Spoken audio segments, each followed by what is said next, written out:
Hola y bienvenidos a mi canal de YouTube una vez más. Hoy tenemos un caso sin resolver, un caso muy misterioso, con varias pistas y algunas teorías interesantes. Realmente es muy extraño que hasta el día de hoy no sepamos lo que pasó en este día y que haya tantas pistas que nos pueden llevar de un lugar a otro sin dar ninguna certeza, así que hoy les tengo el caso de Susan Lyall. Como siempre les digo, ahí tienen arriba mis casos, toda la lista de reproducción de casos que hice hasta ahora. Realmente aparte de esto no tengo nada más que agregar, así que ¿por qué no empezamos con la historia?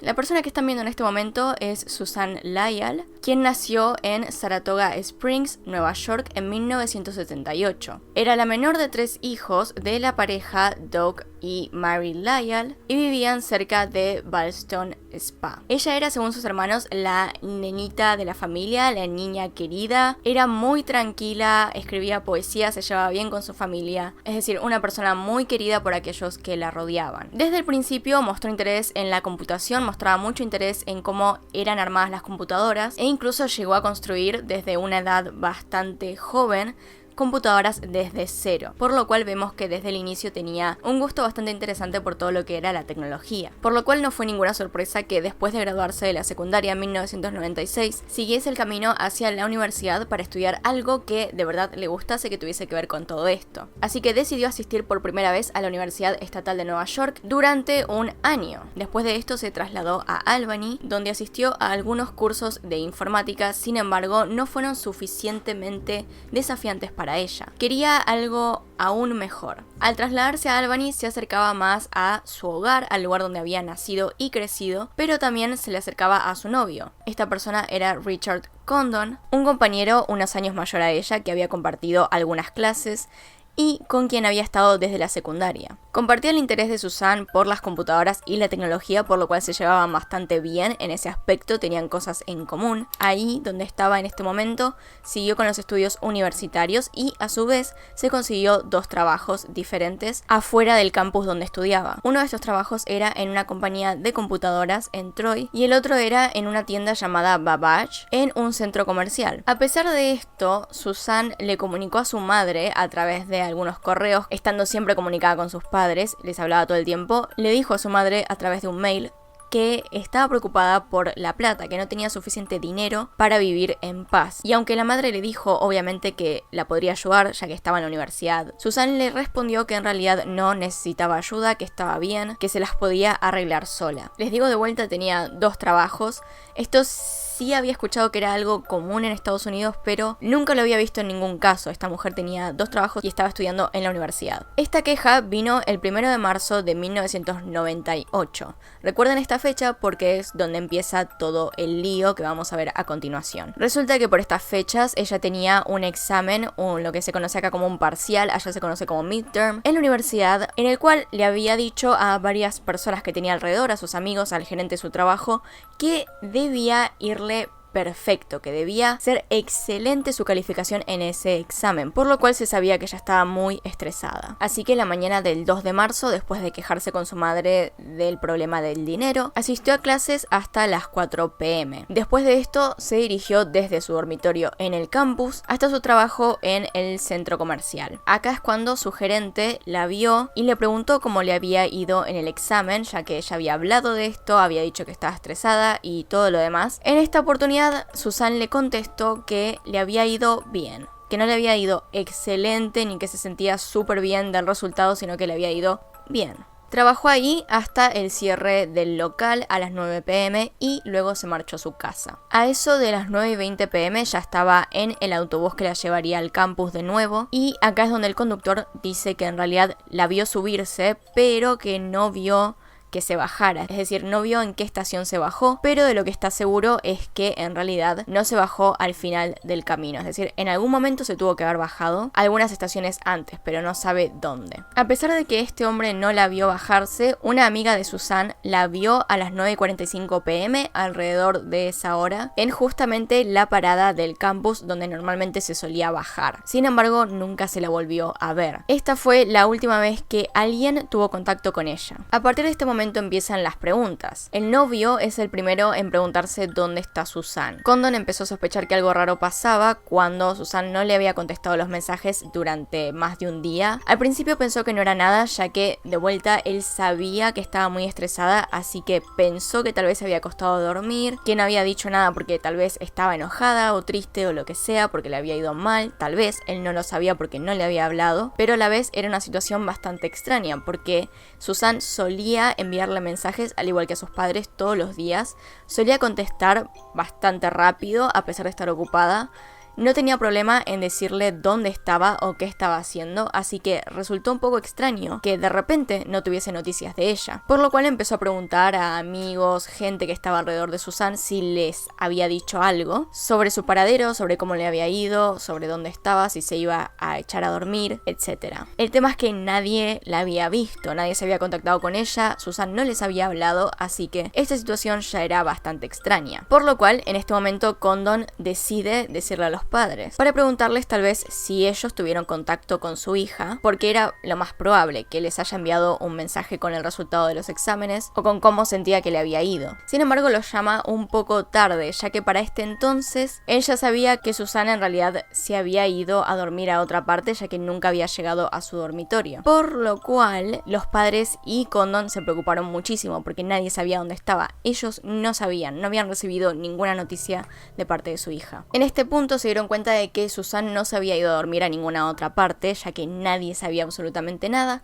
así que se contactaron con la policía del campus, quienes les dijeron que por ausencias breves no hacían nada, ya que normalmente los adolescentes se estresaban o se querían ir, se rebelaban y desaparecían por un tiempo, tal vez por un día o dos o unas horas, y por lo cual no iban a hacer nada, ya que Susan podía aparecer en cualquier momento. Lo voy a decir en cada caso en el que pase esto porque realmente me enoja, pero ¿cómo van a dejar algo así como normal? En estos casos, lo digo todo el tiempo, pero en estos casos es muy importante, la hora es muy importante, cada uno de los minutos que pasan. Es muy importante que se busque a la persona desde el principio, porque te puedes ahorrar toda una búsqueda, incluso si se la llevaron o le hicieron algo, pueden encontrarlos rápido, ya que pueden seguir estando en el rango cercano al lugar donde pasó, por lo cual es importante, es muy importante, extremadamente importante. Esto se toma muy a la ligera, el hecho de que algunas personas, como son adultos, se pueden ir sin avisar. El tema es que si te dicen padres, amigos, novios, parejas, cualquier cosa, que esta persona normalmente no haría eso, lo tenés que investigar igual. No entiendo,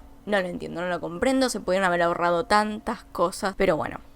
Sigamos. Obviamente la familia de Susan estaba súper preocupada porque ella no era de irse de fiesta, no le gustaba pasar la noche sin decirle a nadie dónde estaba, e encima de todo tenía varios exámenes siguiendo al que había hecho antes, entonces no podía ser que se haya ido de la nada. Ella era una persona bastante responsable, por lo cual lo que hubiese hecho típicamente es volver del trabajo, decirle a su familia, a su novio que había llegado, estudiar e irse a dormir, para seguir el día empezando todo de nuevo. Así que este comportamiento era raro. Uno de los policías del campus fue a investigar si Susana había asistido a sus clases y no había ido. Las compañeras de dormitorio de ella habían dicho que nunca la escucharon volver durante la noche, ya que había algo característico de ella, que era que tenía muchas decoraciones en el llavero. Tenía muchos llaveros, entonces cuando sacaba la llave de la puerta para entrar, se escuchaba todo. Se escuchaba todas las decoraciones chocar entre sí. Era bastante fuerte, ellas lo escuchaban siempre cada vez que iba a entrar, y al parecer nunca lo hizo. Aparte de esto, el cuarto estaba como siempre. Susan no había dejado sus libros después de trabajar. Si se quería ir a alguna otra parte, eso es lo que normalmente haría. Primero entraría a la casa, dejaría los libros, todo lo demás. Tal vez sacaría un poco de plata, ya que también tenía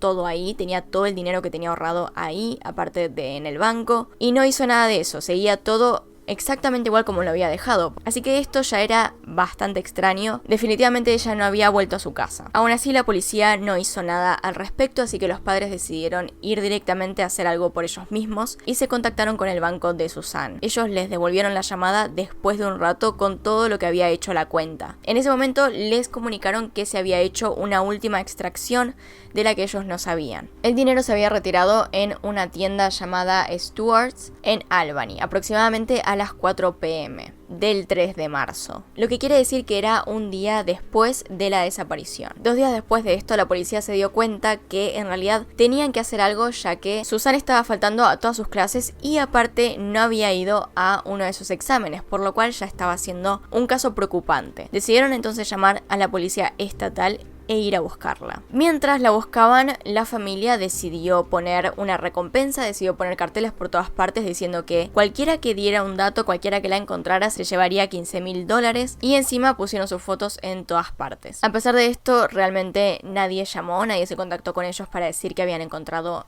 algo. A partir de este momento, la policía empezó a investigar por todas partes, terminaron recorriendo 120 hectáreas alrededor del lugar donde ella había supuestamente desaparecido, incluida una zona boscosa y un lago en el extremo de Albany Pine Bush, sin encontrar absolutamente nada. Si se están preguntando si alguien revisó las cámaras de seguridad del banco donde se extrajo el dinero, sí. Lo intentaron hacer, pero el problema es que esta tienda tenía la cámara de seguridad apuntando más al cajero que al cajero automático. Se podía ver el cajero perfectamente, pero la parte del retiro no se podía, lo cual es bastante desafortunado porque podríamos haber descubierto quién estaba sacando la plata de la cuenta, pero nunca lo sabremos y encima de todo no se la vio ninguna otra cámara. Sin embargo, pudieron encontrar una pequeña pista que en realidad no lo fue, pero bueno, vieron a una persona alrededor del mismo momento donde estaba pasando la extracción en el cajero, por lo cual decidieron investigar a esta vez como persona de interés o simplemente como posible testigo. Se le puso un nombre a esta persona que tenía que ver con la gorra de Nike que llevaba puesta, que era la distinción que tenía en ese momento, y se la intentó buscar por todas partes. A todo esto, si no era Susan la persona que decidió sacar $20 del cajero, tenía que saber el PIN de Susan,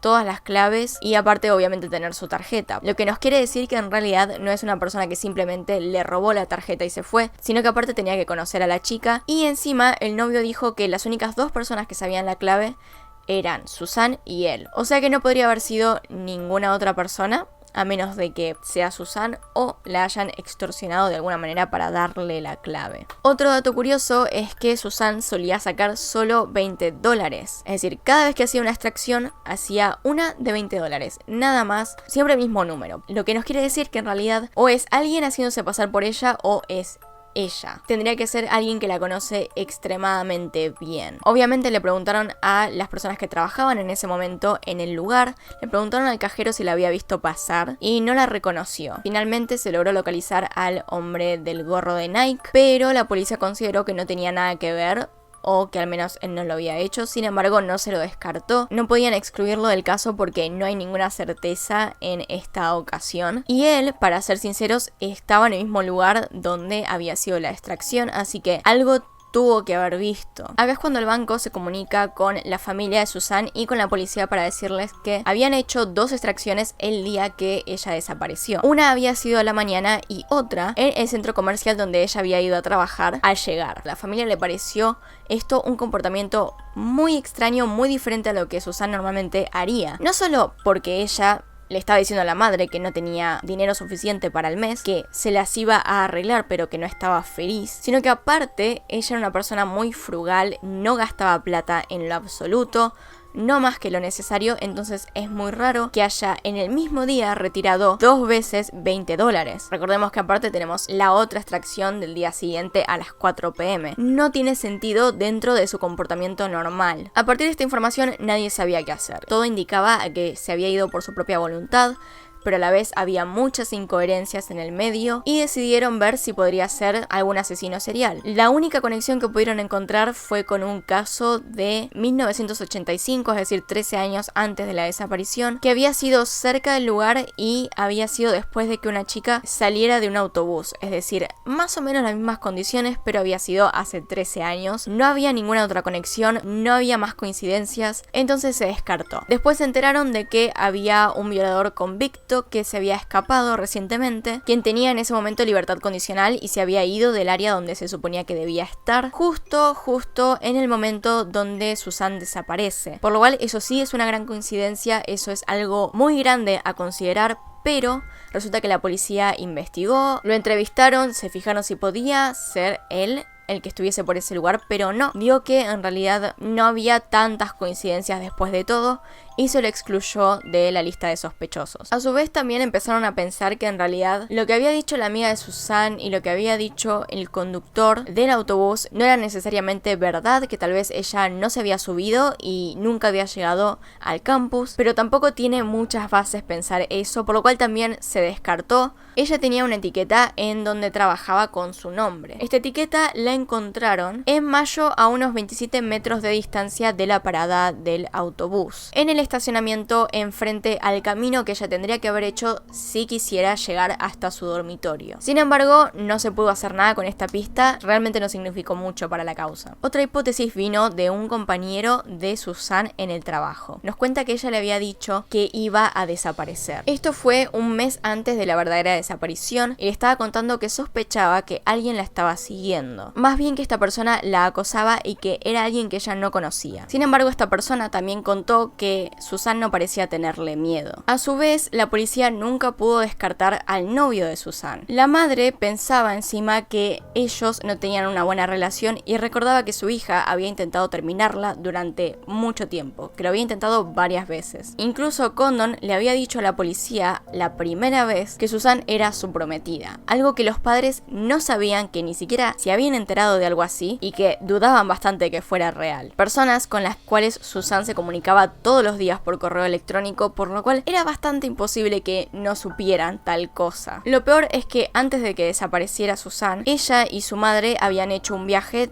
2 semanas antes para visitar a su abuela. En el medio del camino se encontraron con la casa de Condon. Susan dijo que se quería bajar, que le quería dar algo. Este algo era una tarjeta de San Valentín supuestamente, pero la madre piensa que en realidad era una tarjeta de disculpas, de que quería terminar la relación, algo que al parecer era bastante conocido. No sabía que existía tal cosa, pero la madre piensa que en ese momento ella terminó la relación y da la casualidad de que es 2 semanas antes de la desaparición. El tema es que esta persona tenía una coartada. Condon en ese momento, mientras Susan estaba en el medio de desaparecer a esa hora, él estaba jugando videojuegos con un amigo y cuando le preguntaron a este amigo si era verdad, él contestó que sí. Lo más curioso es que desde el principio Condon se negó a tomar las pruebas del polígrafo.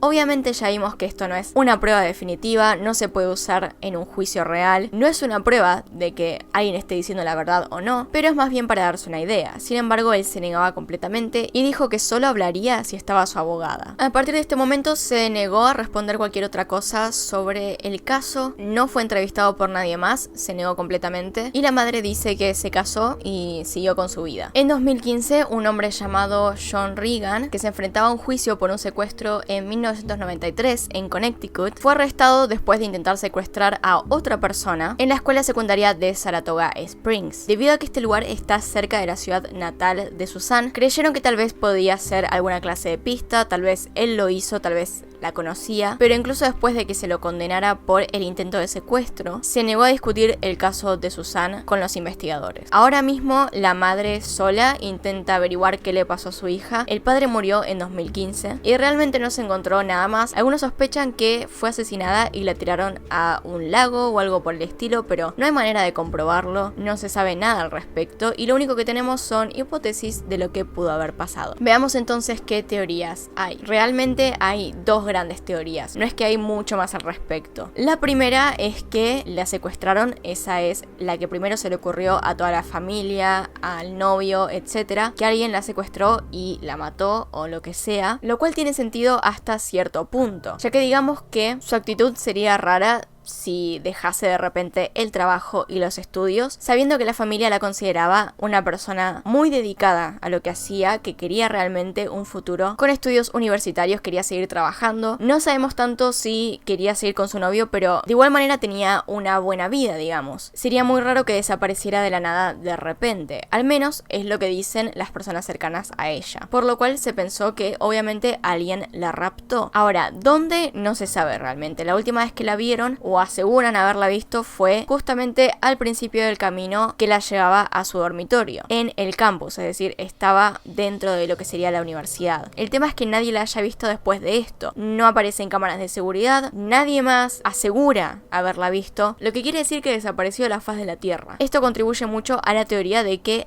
alguien la haya raptado y no que se haya ido sola. A pesar de esto, no se tiene a ningún sospechoso clave. Todas las personas con las cuales intentaron charlar al respecto, todas las personas que investigaron, al final resultaron que no tenían nada que ver, que tenían alguna excusa o que no parecían haberlo hecho. La otra teoría es que se escapó. Ahora, esto tiene de vuelta sentido hasta cierto punto. Desde el inicio estaba sacando mucha más plata de la que alguna vez alguno de sus conocidos hubiese pensado que sacaría. Normalmente sacaba $20 y se quedaba ahí. Ni siquiera saben con qué objetivo podría haberlos usado más que el de escapar. Y a partir de esto surge más que nada esta teoría. Tal vez se cansó, tal vez estaba demasiado presionada por la vida universitaria, por su novio, por el trabajo, por todo lo que estaba pasando. Recordemos que tenía 2 trabajos. Iba a la universidad y encima también tenía una vida social. Debió haber estado bastante estresada. Esto pudo culminar en que decidiera de un segundo para el otro irse. Tal vez tenía un poco de planeación, tal vez lo estaba pensando, entonces durante el día retiró un poco de plata y con eso logró irse sin que nadie pudiese encontrarla. El tema es que muchos dicen que en realidad dejó el resto de sus ahorros en el dormitorio. Tenía una cantidad de plata considerable para escaparse si quería hacerlo, pero no volvió. Esto pudo haber sido porque no quería ser vista o tal vez porque fue raptada. Ambas teorías se juntan en algún punto, es muy extraño lo que pasó. También tenemos que considerar que si fue ella la persona que retiró la plata al siguiente día en el cajero automático, se tuvo que haber quedado en algún otro lugar, no volvió a su dormitorio,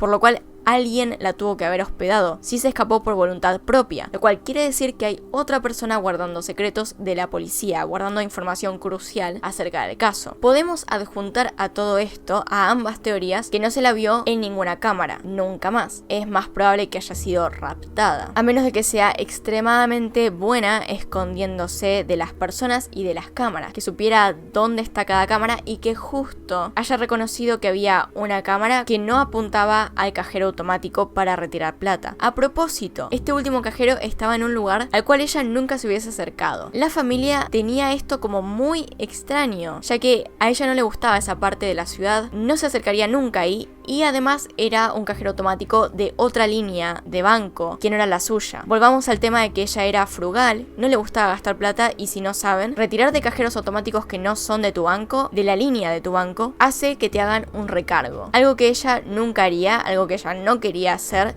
siempre retiraba del mismo cajero, del mismo banco. De vuelta, algo muy extraño. A partir de este punto, si fue ella, se estaba dirigiendo a algún lado. Si no fue ella, era alguien que quería hacer pensar a todos sus conocidos que sí había sido Susan. Se estaba haciendo pasar por ella para hacernos creer que se había ido por su propia voluntad. Pero bueno, estas son todas las teorías que tenemos por el momento. No hay nueva información, no hay nada más, no se descubrió dónde está, no apareció ninguna cámara de seguridad. Que yo sepa, al menos, me fijaré en la edición si aparece tal vez en algún lugar de Google, de YouTube, pero por todo lo que sé no apareció nunca más. Así que bueno, déjenme sus teorías abajo si tienen alguna. Son bastante creativos por lo que estuve viendo. Saludos a mis Patreons que aparecen al costado de la pantalla. Saludos a Alejandra, a Gridhell y a Jorge que me apoyan desde Patreon. Si quieren saber más acerca de eso, está abajo el link en la descripción. Probablemente también puede que esté en los comentarios por si quieren ir a fijarse qué es, de qué se trata, etc. Ya saben que abajo me pueden dejar las recomendaciones que tengan. Y bueno, acá se termina el video. Acá tiene un video nuevo, acá tiene un video recomendado. Se pueden suscribir haciendo clic en mi cara. Y nos vemos en otro video. Adiós.